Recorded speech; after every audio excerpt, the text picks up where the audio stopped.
Hello everyone and welcome to English Pod. My name is Marco. My name is Catherine, and today we have another episode in our series all about small talk. That's right. Today we're going to take a look at a work setting where two colleagues maybe run into each other and they talk very briefly about something. All right, so let's check out today's dialogue and we'll be back in a moment.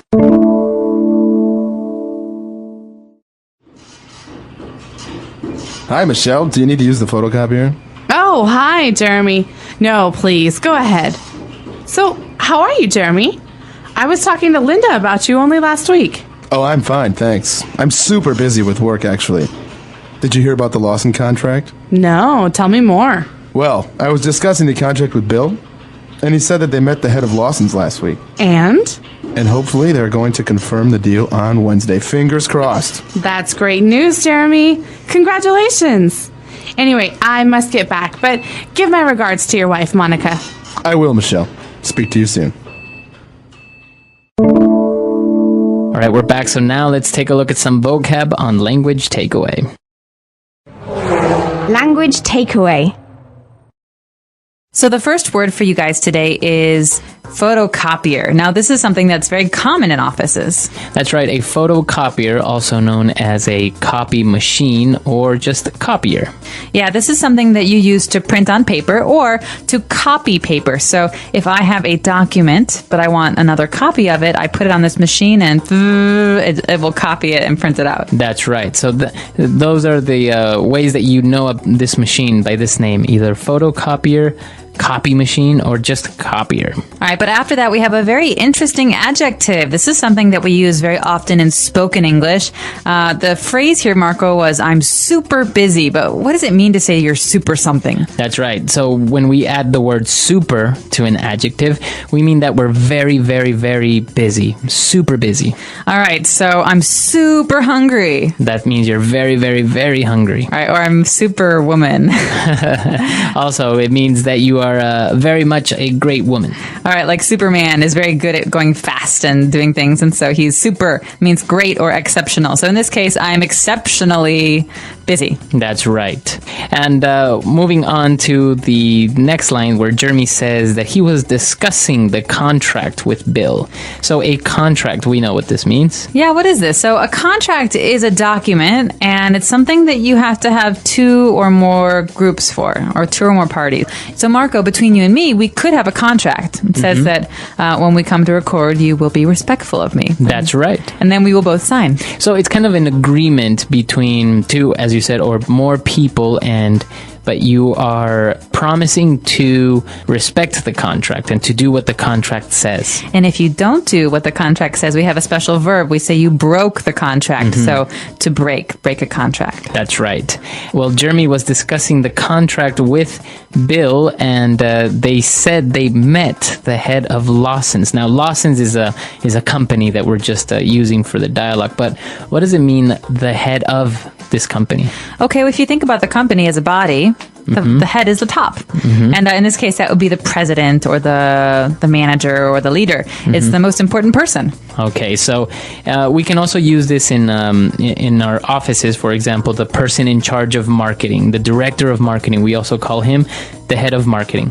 Or the head of the sales division would be the manager of the sales team, or whoever's most important in sales. Another very common example, I think, is the president. Many times they call him the head of state. Yeah, the head of state. So you can have a dinner with many heads of state, and those could be kings or queens or presidents. Very good.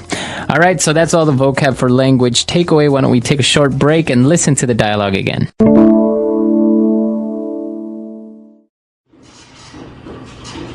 Hi, Michelle. Do you need to use the photocopier?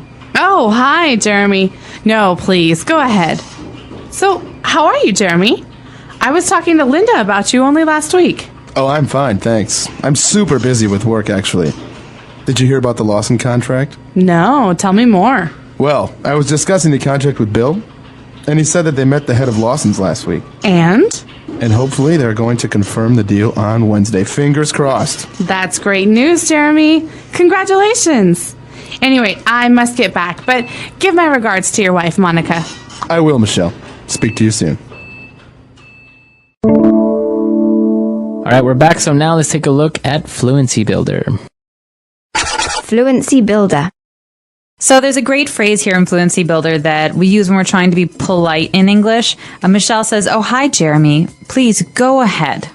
Okay, so Jeremy asked if she needs to use the photocopier, and he said, "No, Jeremy, it's okay. Go ahead. Please go ahead." Okay, this literally means you go, ahead of me. But in reality, she's basically saying, "I can wait. You go first." So if you're going into a building and somebody opens the door before you and they say, "Please go ahead," that means they'll hold the door and you can go inside first. So Very please good. go ahead. This is a very polite thing to do. And if you're in line and you see someone is in a hurry, you can say this to them. Please go ahead. All right, very good. Please go ahead. And we also, going back to the contract, discussed about confirming the deal. Okay. All right, so you have a deal or an agreement or a contract.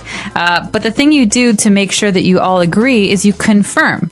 So this means you want to make sure it is actually going to happen.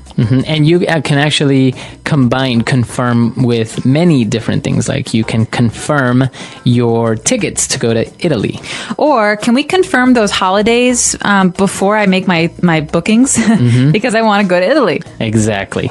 So you confirm something, and then Jeremy said a very strange phrase here, fingers crossed, after talking about the deal. Okay, so fingers crossed is an interesting phrase. It doesn't mean, okay, now go cross your fingers, but it's something we say to be superstitious because it means basically, I hope so, or hopefully. Right. Because fingers crossed, when you cross your fingers in many Anglo-American kind of cultures, you are saying that you hope something will happen. It's to bring good luck. All right, so, oh gosh, I really hope it doesn't rain today. And then I say fingers crossed. Yeah, well, fingers crossed it doesn't. That means that we hope it doesn't, but now that you said that, maybe it will. Right. So it's kind of a superstitious belief that people have that if you cross your fingers, it will bring good luck, or what you say will happen or won't happen. That's right. Fingers crossed. All right. So let's take a break now and listen to our dialogue one last time.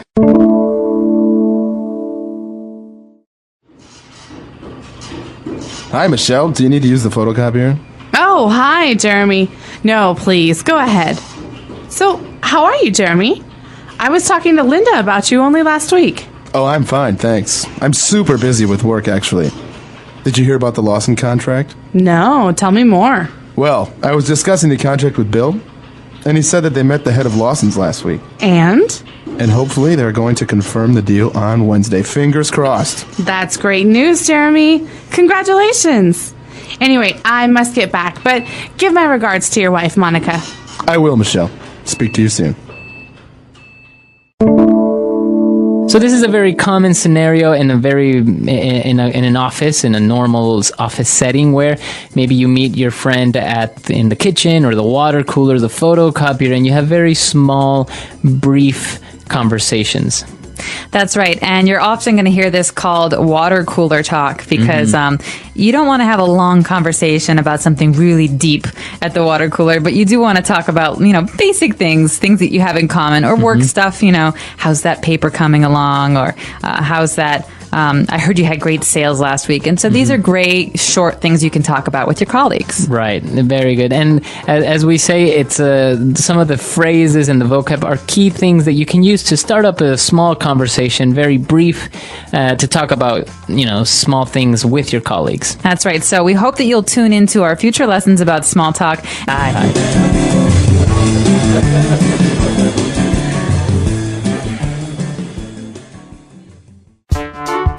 The English Pod Audio Review. Listen to the meaning, then say the vocabulary word. Written agreement between two or more people. Contract. Hope for luck. Fingers crossed. Price. Deal. Good wishes. Regard. Top boss. Head. Let's try that faster. Hope for luck. Fingers crossed. Price. Deal.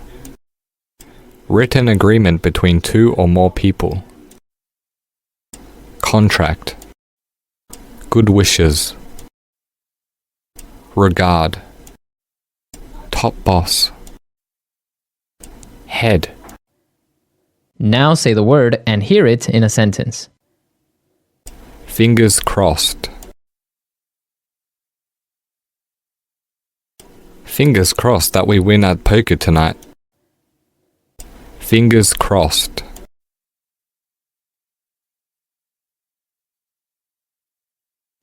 I hope my team will win the football match tonight.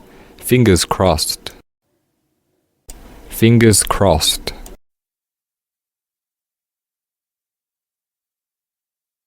Let's hope, fingers crossed, that we have the day off tomorrow. Contract. If we can get that new contract for distributing our product, we will all get commission. Contract. The new contract signed between our firm and the government will ensure we make profit for the next decade or so. Contract. The player is facing a lawsuit for breaching his contract clause. Head. I'm going to meet the head of our company today to ask for a raise. Head. The head boss of the firm rejected the rumors about his retirement. Head. The head director of the movie quit over a pay dispute.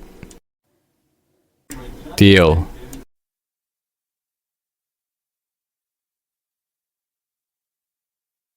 The deal made between the two companies ensures a joint meeting every 2 months. Deal.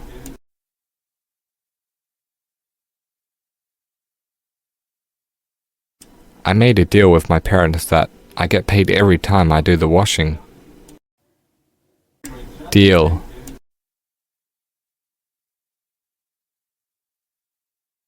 I don't think this deal is fair. I want a bigger incentive. Regard. Give my regards to your husband for me. Regard.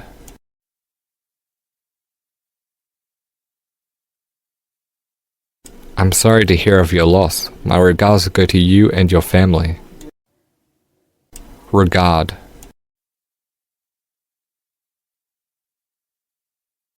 Please give my kind regards to your parents when you see them.